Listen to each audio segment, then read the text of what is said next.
I like to consider myself a person of good judgment. If you get in my circle, I can trust you. What I hate the most out of anything in this life is people hiding who they are from me, turning their back on me.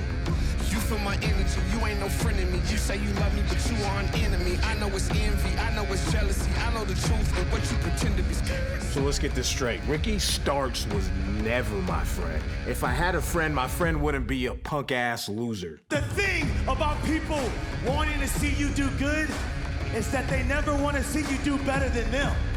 2 opportunities, Ricky, we had to become the World Tag Team Champions, and you seemed to fail at it.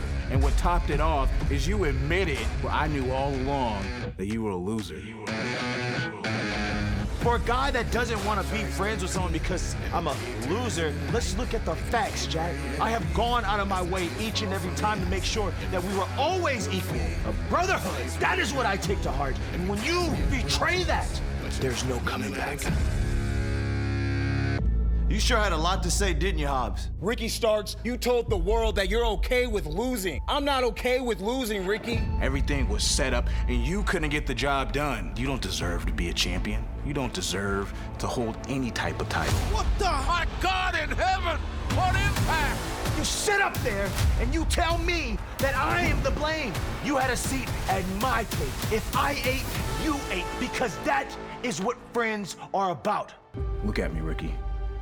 You're not built for this. Last year when I broke my neck, this guy called me every single week. You're very great at barking, but you ain't got no bite. I know you better than you know your own self, Ricky. I know what ticks you off. And don't forget, when you were standing around in Jacksonville in a bedazzled t-shirt being Britt Baker's security guard, then you met me and I showed you what it meant to have a seat at my table. See, Ricky Starks seems to have something called memory loss. I let you sit at my table, and you just couldn't get the job done. You ended up hitting me in my neck, man. My neck, and you know that I was close to losing all of this again. I know what upsets you. I know how to get to you. I know what it takes to make you lose control, to lose your cool. I considered you my friend. I don't want any sympathy from anybody. What I want is my retribution. What I want is for Hobbs to understand that you do not get to turn your back on a friend and get away with it. That's not how things happen here. How about you bring your $5 ass to Chicago and fight me at All Out? The difference between you and me, Hobbs, is the fact that I am man enough to actually challenge you to a match, not hit you from behind. You know where I come from. You know what I do. I'm not only a monster, I'm a star. So that makes me a monstar. There's not a man in this building, in this company, that could walk a mile in my shoes. You know, I made a statement that I said that I was okay with losing, and I meant that. Because when you lose, you just gotta move the hell on.